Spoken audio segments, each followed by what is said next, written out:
Bonjour à tous, on est ravis de vous retrouver pour ce nouveau Super Talks, l'émission de DigiSchool 100% dédiée à votre orientation et à la découverte des métiers. Alors aujourd'hui, nous allons parler de tout ce qui concerne la création graphique, la création numérique et surtout le design numérique. Quels sont les métiers affiliés à ce secteur, comment bien se former, quelles sont les nouvelles compétences qui sont attendues justement sur ce type de poste. Et bien, pour parler de tout ça, nous sommes accueillis aujourd'hui à l'ICANN et je suis accompagnée aujourd'hui de Brice Roy. Bonjour Brice. Vous êtes le directeur de l'ICANN. Et également à nos côtés, Marion Coubard. Vous êtes la responsable des relations entreprises, également à l'ICANN. On va balayer justement lors de cette émission, reprendre un peu quel est le panorama des métiers de la création numérique. Qu'est-ce que c'est en vrai, pour vraiment peut-être donner une idée plus précise à tous les jeunes et les parents qui peuvent nous suivre. Quels sont concrètement les débouchés dans ce type de secteur et puis comment on se forme pour justement arriver à tout ça. Dans un premier temps, Brice, on va peut-être commencer avec vous. Justement, quand on parle des métiers de la création numérique et du design numérique, finalement, on parle de quoi? On parle de métiers qui sont à la jonction entre le monde du design, donc de la création pour le dire simplement, et du numérique, donc d'une nouvelle technologie qui change beaucoup de choses depuis maintenant un certain temps. Et ça a changé quoi justement le numérique dans les pratiques de la créativité et de la création justement? Qui dit numérique dit ordinateur, même si en réalité c'est un peu un raccourci. Et donc quand vous êtes un designer et que vous travaillez avec des outils numériques, ça c'est le premier élément qui change les choses, vous avez vos méthodes de travail, mais aussi les types d'objets que vous allez pouvoir réaliser, les types d'expériences que vous allez pouvoir proposer, qui finalement vont être assez différents. Il y a plusieurs raisons à ça. Le numérique apporte, on va dire, trois grands volets. Le plus facile à comprendre, c'est tout ce qui touche à la programmation. Quand on dit numérique, qui dit numérique, c'est un petit peu un synonyme, pas tout à fait, mais bon, de l'informatique. Et donc, on est sur une technologie qui va permettre de designer des rendus. Ça peut être des rendus en images, des comportements aussi, des choses qui n'étaient pas possibles jusque-là. Le deuxième volet, c'est tout ce qui va toucher à l'interactivité. Quand on parle de numérique, on parle d'une technologie qui permet de produire des créations qui vont pouvoir ensuite être modifiées, avec lesquelles les utilisateurs vont pouvoir interagir. Et puis ensuite, le numérique, c'est une technologie qui permet différents types de rendus. Donc derrière, finalement, le volet programmation et interaction, en plus de ça, vous avez la possibilité de générer des images, des sons, en réalité tout type de contenu. Et ces contenus, ce qui est très intéressant avec le numérique, c'est qu'ils vont pouvoir aussi se mélanger. Donc du coup, une fois qu'on a compris ça, on comprend que le numérique va pouvoir être, c'est une technologie qui va pouvoir être utilisée dans quasiment tous les secteurs. Un secteur qu'on connaît bien, qui correspond un petit peu à l'avènement d'Internet, c'est tout ce qui touche au domaine du web. Ouais. Vous avez ce qu'on appelle des web designers qui vont créer des sites Internet, des rendus visuels pour ces sites Internet, mais aussi toute la couche qui est un petit peu moins visible de programmation. Et c'est bien sûr un designer numérique sur le web. Ça va être important qu'il maîtrise ces deux aspects, sans oublier l'utilisateur qui va naviguer ensuite sur le site. Donc ce n'est pas simplement à quoi ça va ressembler et comment ça va fonctionner, c'est finalement comment l'utilisateur va naviguer, quelle expérience il va vivre en parcourant ce site web. Donc ça c'est un premier exemple. Un deuxième champ qui est très connu, bien sûr, c'est celui du jeu vidéo. Déjà, qui dit jeu vidéo dit forcément numérique, puisque le jeu vidéo apparaît avec l'avènement de l'informatique. Et là, on retrouve toutes les dimensions dont on parlait il y a 2 minutes, c'est-à-dire la dimension programmation. Il faut que le jeu vidéo fonctionne, donc il est codé, il est programmé. La dimension visuelle, le jeu vidéo offre des choses à voir et aussi à entendre. Et puis, j'ai envie de dire surtout, la dimension interactive, c'est ce qu'on appelle le gameplay. Et donc, les designers qu'on forme pour le champ du jeu vidéo, ils vont apprendre à maîtriser l'ensemble de ces aspects-là et à bien maîtriser aussi l'interdépendance entre ces différentes couches. Et puis, si on doit donner un troisième exemple, ça va toucher aussi au monde du film d'animation, où là, on voit bien dans le monde du film d'animation, il y a un certain nombre de procédés classiques. Finalement, on peut faire un film d'animation sans utiliser le numérique.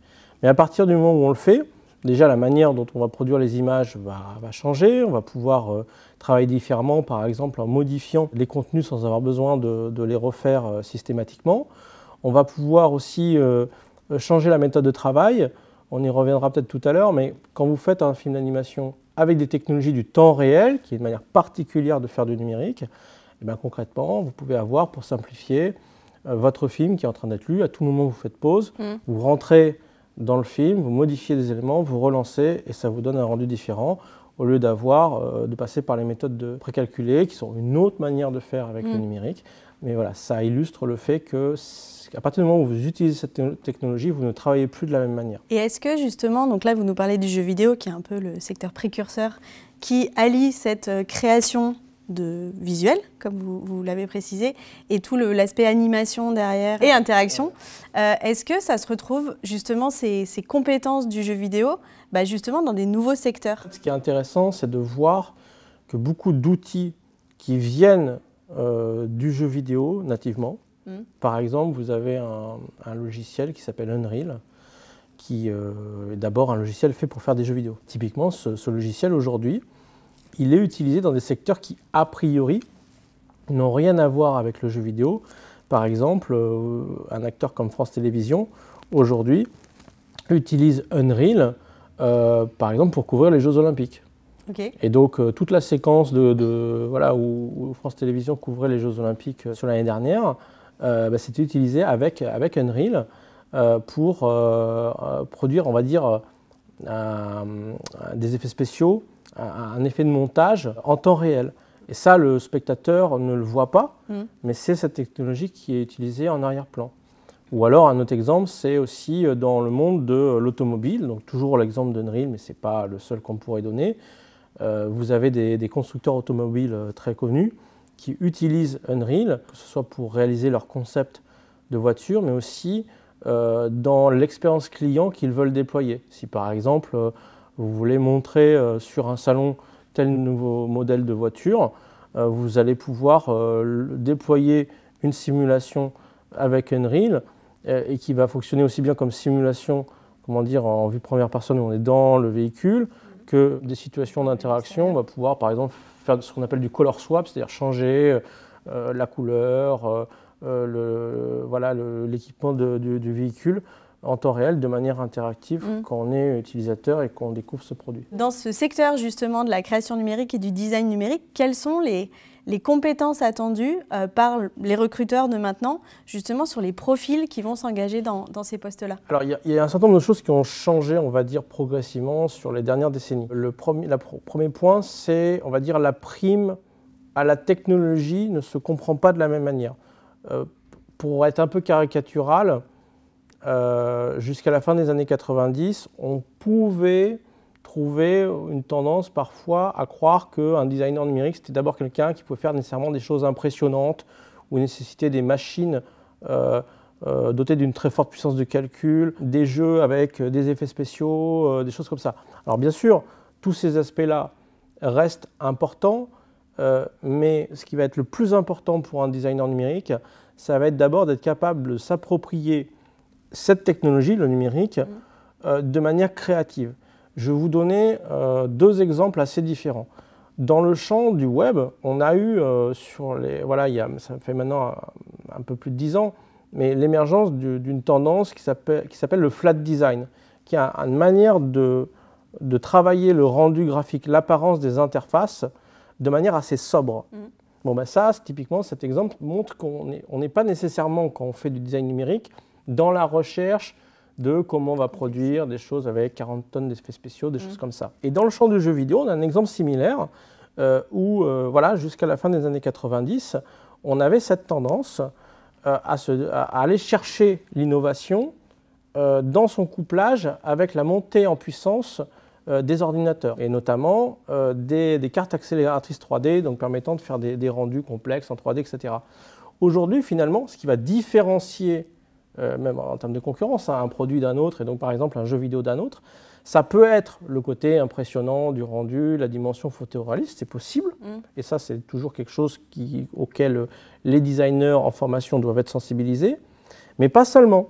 on peut très bien avoir, on a des exemples de jeux qui sont des très très grands succès, qui pourtant reposent sur des graphismes très simples, pas forcément de la 3D, on va dire des règles finalement assez minimalistes. Donc au niveau de l'ICANN, donc vous formez des étudiants justement sur tous ces volets, création graphique, création numérique et justement le design numérique. Quand on veut travailler dans ces domaines-là, on est plutôt sur des études courtes, des études longues. Qu'est-ce que vous proposez comme type de diplôme et sous quel format? Alors à l'ICANN, on va proposer 2 cycles de formation en initiale et en alternance. On a un gros volet quand même d'étudiants en initiale à l'ICANN, en bachelor. En 3 ans, exactement. Et en alternance, plutôt en master, sur justement 2 ans de formation. Alors au niveau des formations justement que vous proposez à l'ICANN, concrètement comment ça se passe? En préparant l'émission, on a évoqué ensemble que vous aviez 3 grandes filières de formation. Est-ce qu'on peut justement un peu rentrer dans le détail pour bien comprendre quelles sont les voies possibles pour les étudiants post-bac qui arrivent chez vous? Alors la formation à l'ICANN, elle est en 3 et 5 ans. Il y a un premier volet de formation générale sur le bachelor, et un deuxième volet sur le master. Ce découpage-là, c'est, on va dire, le même, quelle que soit la filière où on choisit de se positionner pour suivre ses études. Il y en a 3 à l'ICANN, 3 filières. La première, on va dire, c'est la filière historique, c'est la filière jeux vidéo, qui comprend un bachelor game design. On va apprendre tout ce qui est nécessaire pour réaliser, on va dire, un jeu vidéo de A à Z. Et un volet master qui permet de se spécialiser respectivement en game design, game programming ou game art, c'est-à-dire le volet graphisme d'un jeu vidéo. Ça, c'est pour la première filière. On a ensuite une filière nouvelles images qui comprend là aussi un bachelor et des masters, donc principalement un bachelor animation 2D, 3D, et aussi un bachelor bande dessinée numérique. Et en master, les étudiants peuvent choisir de faire de l'animation 2D ou du design 3D temps réel. Voilà.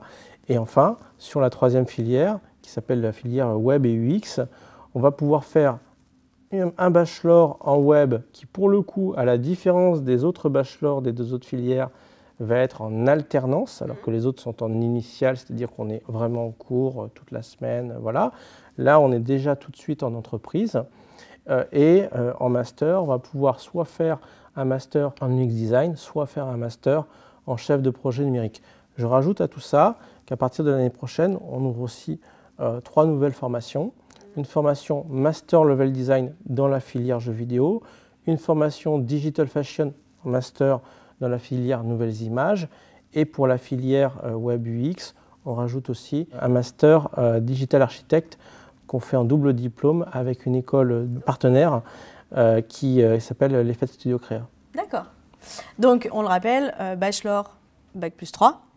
Et master, bac plus 5. C'est quand même important de reposer le cadre.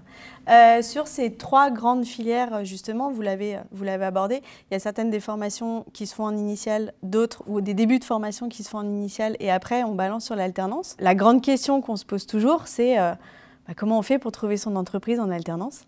Est-ce que vous pourriez nous parler un petit peu de ça, Marion? Alors, grande question, et question très importante, effectivement, je pense surtout aux premières années de bachelor. Des profils juniors sortant de bac.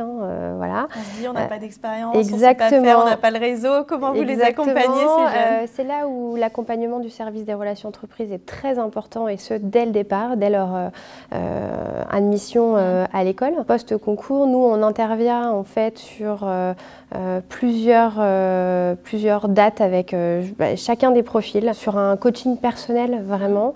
Donc, on va revenir sur leur CV, leur lettre de motivation, on va leur organiser des sessions de préparation à l'entretien, voilà, qu'ils aient tous un LinkedIn à jour, tous un portfolio, c'est important, parce qu'on est effectivement sur des profils juniors, mais on a aussi des profils plutôt pépites à l'ICANN, qui arrivent quand même déjà avec un bon niveau de compétences, et qui ont déjà un bon portfolio, voilà, et des réalisations des projets en parallèle de leurs études. Donc on va vraiment axer là-dessus pour les aider ensuite dans le recrutement. On va les aider d'abord donc personnellement ou en groupe, voilà, sur des sessions de coaching. Et puis on organise aussi pas mal d'événements tout au long de l'année où effectivement on va organiser des journées de recrutement, donc on appelle des journées de speed meeting. On va en faire 5 dans l'année. Là on reprend petit à petit le présentiel voilà, post-crise sanitaire, donc ça c'est plutôt chouette.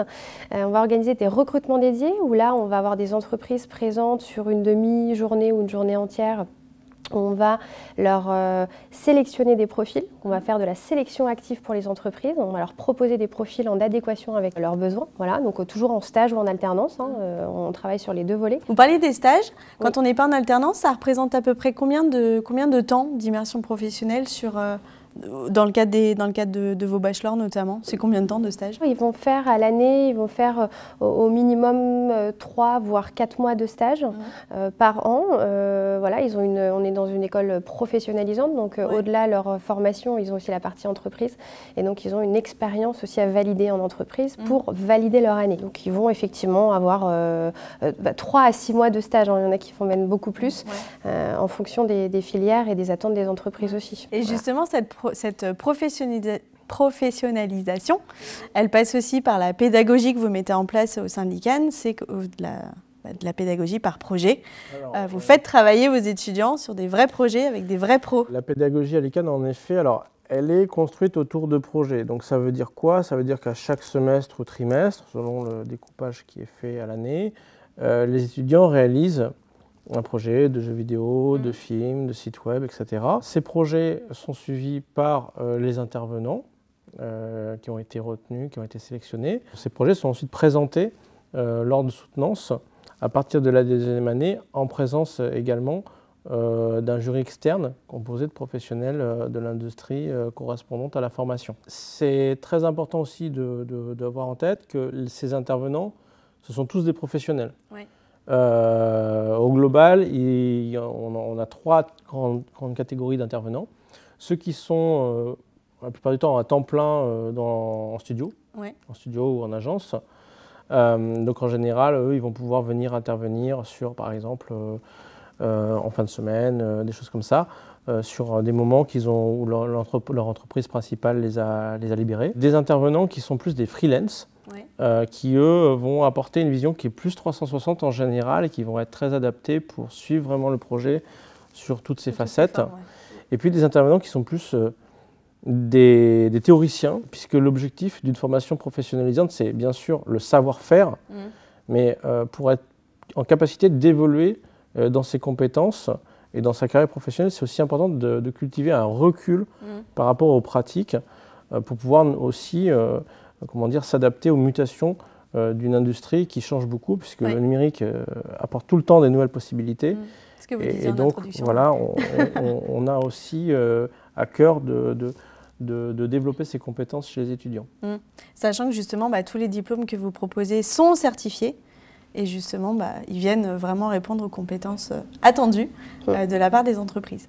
Vous avez lâché le mot tout à l'heure, concours. Comment on rentre à l'ICAN, justement? C'est quoi les modalités de candidature et à partir de quand on peut candidater? Quand on est à la fois au lycée et qu'on se projette dans ses études supérieures, ou potentiellement qu'on ait déjà peut-être validé un certain niveau de diplôme et qu'on a envie d'intégrer une de vos formations. Comment ça se passe? Pour la partie admission et concours, c'est très simple. Donc, ils se rendent sur le site internet, ils s'inscrivent sur une date de concours. On en organise 2 par mois, donc c'est assez régulier quand même, 2 voire 3 même, sur des sessions en présentiel ou en distanciel.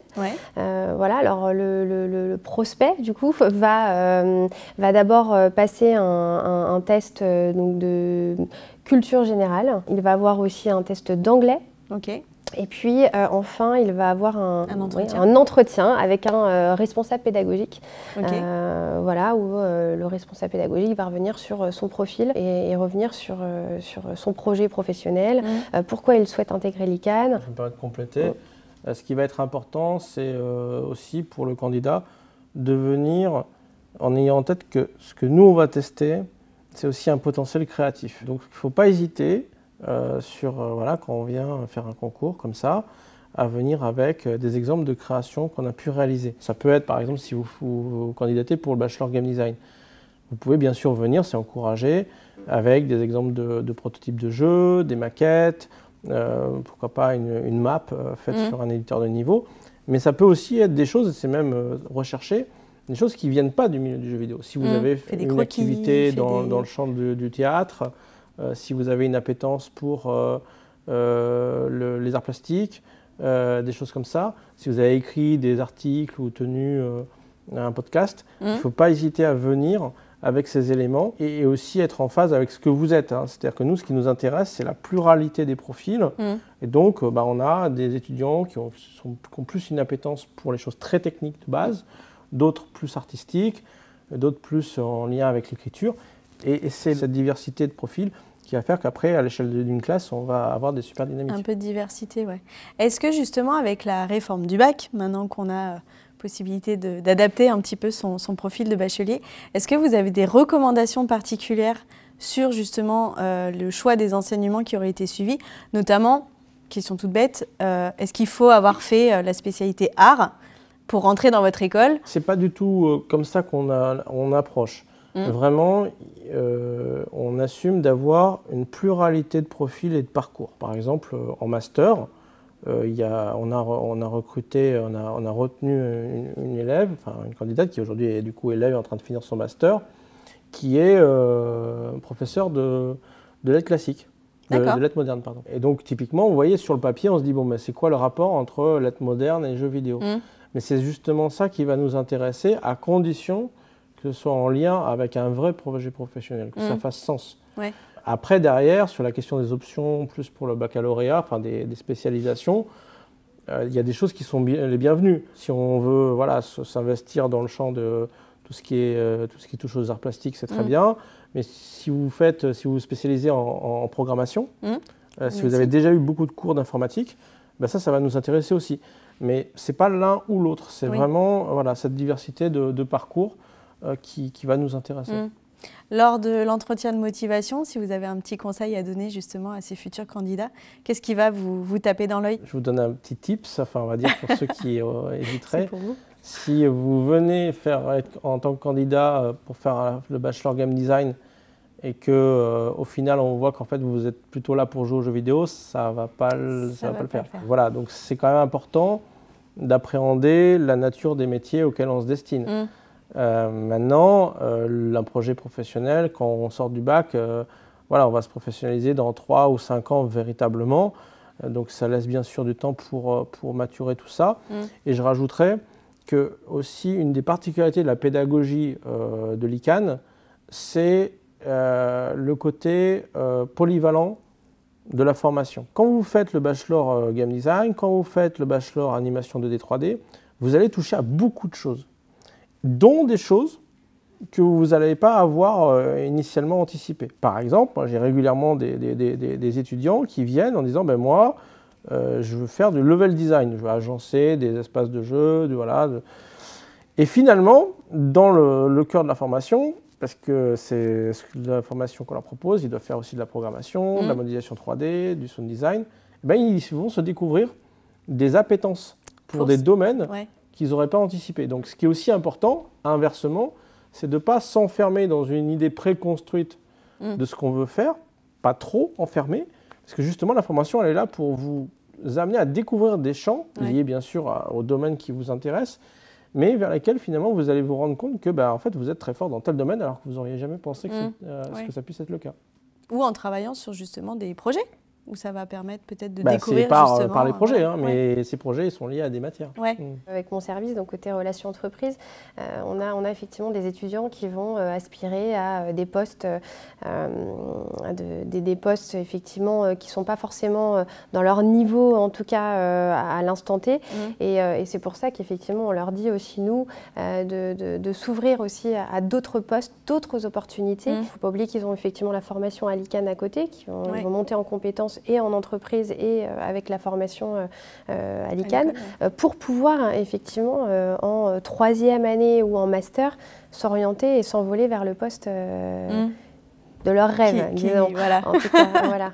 En parlant de s'envoler, le volet international justement au sein de vos formations, Est-ce qu'il y a la possibilité, quand on est étudiant à l'ICANN, alors peut-être peu importe le niveau, justement d'avoir une expérience à l'étranger? Concernant le volet international, à l'ICANN, ils ont l'opportunité de partir effectivement en 3e année de bachelor sur un semestre, en fin d'année, donc entre septembre et décembre, et après réintégrer la formation à partir de janvier. Et vous avez des jeunes qui justement via cette, enfin des jeunes, des étudiants, qui via cette expérience ont réussi à finalement trouver un emploi à l'international?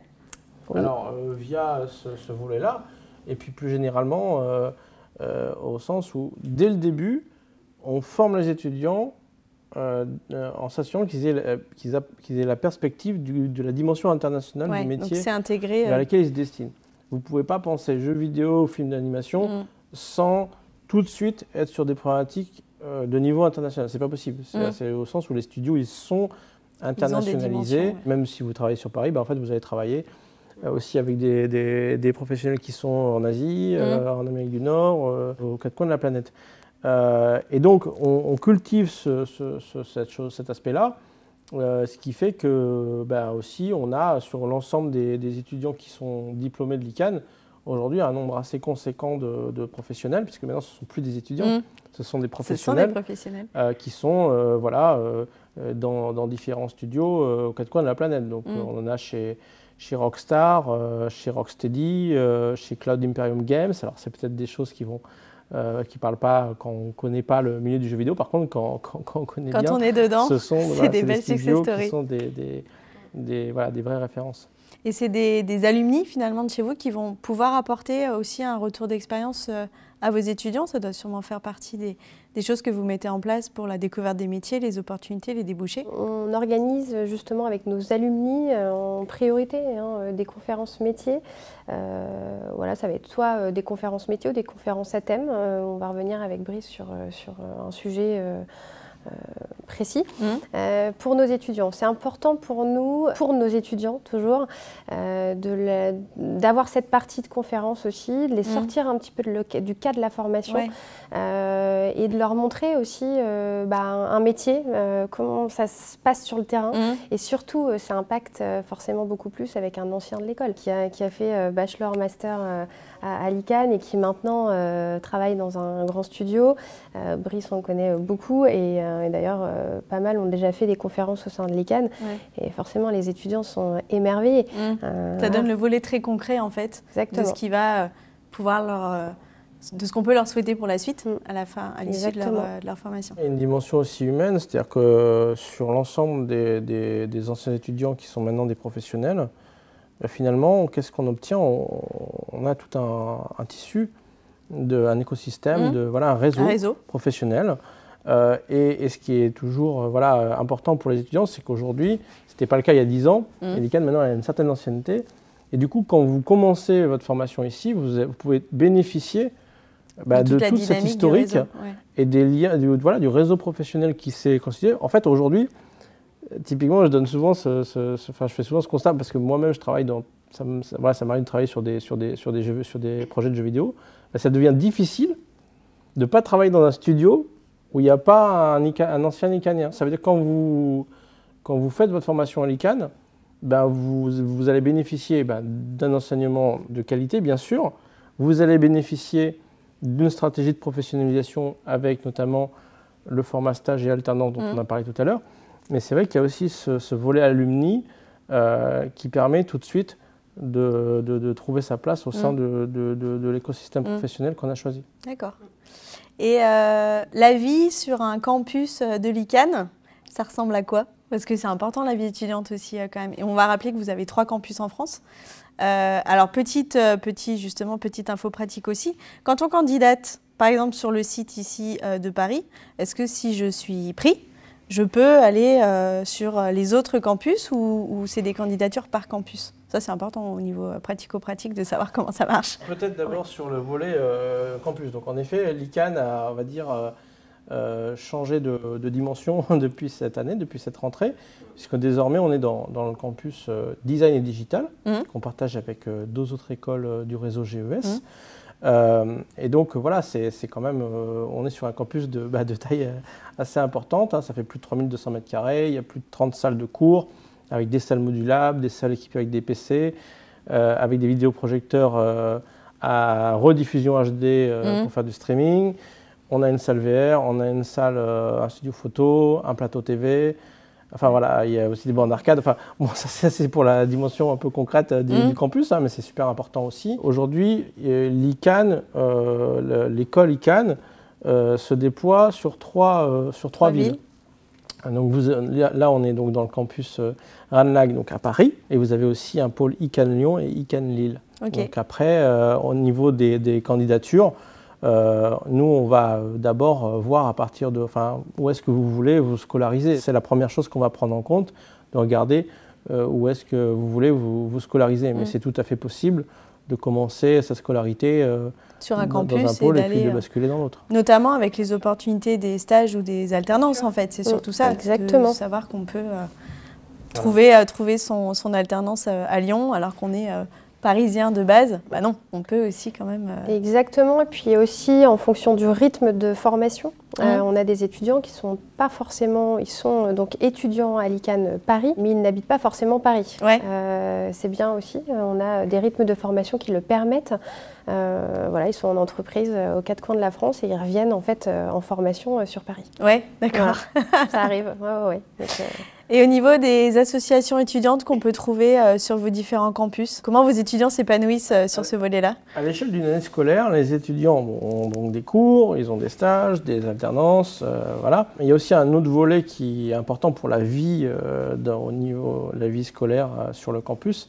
C'est ce qu'on appelle le programme Open, qui est un programme en fait, dont le contenu dépend finalement de ce que les étudiants y mettent. Concrètement, c'est un espace que tout étudiant peut investir pour monter une association, organiser des sessions de renforcement. Je ne sais pas, par exemple, vous pouvez réaliser un club de programming pour vous renforcer en programmation. Et tout ça, on l'encourage et on le valorise. Donc ça peut être des associations plus, on va dire, à vocation sociale, liées au fait de créer des liens entre les étudiants, et puis d'autres plus sérieuses pour soit se renforcer en termes de niveau dans telle ou telle matière, voire même de se professionnaliser. Et si on veut venir vous rencontrer sur les campus, vous organisez des JPO? Quand est-ce qu'on peut venir vous rencontrer? Avec grand plaisir. Effectivement, on organise donc des journées portes ouvertes en présentiel maintenant. On en organise très régulièrement, on en organise toutes les 2 semaines à peu près. Sur le campus, on organise aussi des journées portes ouvertes à distance. On rajoute justement des dates pour permettre au plus grand nombre de bénéficier de ces temps d'information. On organise aussi des soirées portes ouvertes sur le campus. Donc ça, c'est chouette. Ça permet aussi aux personnes de se libérer, d'être plus libres effectivement pour venir en soirée. Puis après, on a les sessions de concours. Donc tout au long de l'année, ça on l'a dit, on mettra le petit lien qui va bien. Donc si on récapitule, vous avez 3 grandes filières de formation, le jeu vidéo, les nouvelles images et le web et digital. On peut rentrer à l'ICANN dès la sortie du bac pour des cursus en 3 ans et on peut également prolonger sur 5 ans. En initiale et en alternance, vous accompagnez tous vos étudiants justement dans la recherche de leur stage, leur recherche d'alternance et ça peut rassurer justement quelqu'un qui voudrait un post-bac par exemple là, maintenant, à l'heure où se diffuse la vidéo, qui voudrait rentrer en post-bac sur sa première année en alternance. À partir de quand faut qu'il commence ses recherches? Vous auriez un petit conseil justement Bien sûr. Les recherches d'alternance, les périodes sont un petit peu les mêmes pour tous en fait, parce qu'on se base sur les besoins des entreprises en fait, en premier lieu. Le service relations entreprises va effectivement demander aux étudiants, et puis nous on va apporter notre aide aussi dès mars-avril. Voilà, donc ils sont en rentrée de septembre ou octobre la plupart. Et effectivement, dès mars-avril, il faut commencer ses recherches parce que le besoin des entreprises se fait savoir à ce moment-là. Voilà. Donc il y a un gros volet d'offres à ce moment-là. Et puis après, on arrive vite sur juillet, août où c'est un peu plus calme. Et après, on repart sur septembre où là, il y a aussi du recrutement début septembre. En tout cas, pour sécuriser finalement sa rentrée prochaine, on candidate maintenant. Exactement. On commence à rechercher, vous êtes accompagné, vous accompagnez justement les étudiants et comme ça on a une rentrée. Exactement, et puis en plus moi j'organise des sessions avec même pour les rentrées prochaines en fait. Il y a des étudiants qui sont intéressés, qui sont curieux et intéressés de venir voir déjà le campus. Donc moi je les invite effectivement à nous rencontrer, à rencontrer les équipes sur le campus, découvrir les locaux. On est dans un super campus depuis cette rentrée. Et voilà, c'est important qu'ils viennent en tout cas, un petit peu, par curiosité l'environnement et puis échanger avec les équipes. On est tous ici. Voilà. C'est là aussi le meilleur moyen de découvrir les projets de étudiants, puisqu'à l'occasion des journées portes ouvertes, en fait, on déploie les projets étudiants dans les différents espaces du campus. Donc on transforme une salle, telle salle en salle de cinéma, telle autre en salle avec des jeux déployés sur tous les PC. On investit la cafétéria. Voilà, donc c'est vraiment aussi le meilleur moyen de découvrir ce qui est concrètement réalisé par les étudiants. Et de pouvoir discuter avec des étudiants. On a souvent tendance à le dire, c'est des fois plus facile pour un futur étudiant de discuter avec un étudiant déjà en formation sur le volet concret, sur le volet expérience, sur le volet formation. Et puis je rebondis aussi sur ce qu'on se disait tout à l'heure. Il y a la partie effectivement intervenant où la plupart des intervenants pour nos étudiants sont professionnels à côté. Et puis pour le volet relations entreprises, c'est important de rappeler qu'on est une vraie aide pour les étudiants. C'est la vraie force du réseau GES en fait. Toutes les écoles du réseau et donc l'ICANN a un service relations entreprises qui accompagne l'étudiant dès le début. Et vraiment énormément. Voilà, on l'accompagne jusqu'à temps qu'il décroche son stage ou son alternance. Voilà, c'est la vraie force, cet accompagnement du service. Voilà. Est-ce que vous auriez un petit mot de la fin, un petit conseil de fin pour tous ces jeunes qui sont donc amenés à candidater chez vous, en tout cas d'oser la candidature, si la création numérique et le design numérique sont des voies qui les intéressent? Un petit conseil de fin. Le premier conseil vraiment que je donnerais, c'est de rester ouvert aux mutations du numérique. Le numérique, il apporte énormément de bouleversements, de changements. On parle beaucoup en ce moment du métaverse ou des NFT, mais ça peut être le champ des intelligences artificielles. Enfin, le numérique apporte vraiment des changements en permanence. C'est très important de rester ouvert à ça et de profiter aussi de sa période de formation pour cultiver cette habitude de se confronter à des choses qu'au fond personne ne connaît et qui du coup vont potentiellement, alors, tout ne va pas émerger, on ne peut pas savoir par définition, mais voilà, de cultiver cette curiosité et cette habitude d'expérimenter, de tester des nouvelles choses, c'est très important. Et pour vous Marion? J'allais dire, soyez curieux, soyez curieuse, passionnés. Et surtout, moi pour la partie relations entreprises, vous avez quand même la chance d'avoir une école comme l'ICANN de professionnalisation, ce qui est très très important maintenant, voilà, pour aussi vos expériences futures et vos projets professionnels après la formation. Voilà, cette partie entreprise, en stage ou en alternance, c'est très important pour donner du concret. Ouais, exactement, c'est ce que les entreprises veulent maintenant en fait. C'est un étudiant en formation et en entreprise en même temps. Merci à tous les deux pour vos précieux conseils. J'espère que cette émission vous aura permis de vous conforter justement dans cette idée d'orientation dans les métiers et dans les voies de la création numérique, du design numérique. N'hésitez pas à pousser les portes de l'ICANN pour en savoir plus, pour discuter avec les étudiants et surtout oser les candidatures. Il y a également un Discord qui est ouvert et accessible sur le site de l'ICANN. Vous pourrez discuter avec des anciens et justement là aussi c'est un moment d'échange un peu privilégié quand même, que vous pouvez avoir avec ces professionnels qui pourront vous aiguiller, vous donner des conseils et peut-être aussi vous rassurer. En attendant, prenez soin de vous et on vous dit à très vite pour un nouveau Super Talks. Au revoir. Au revoir.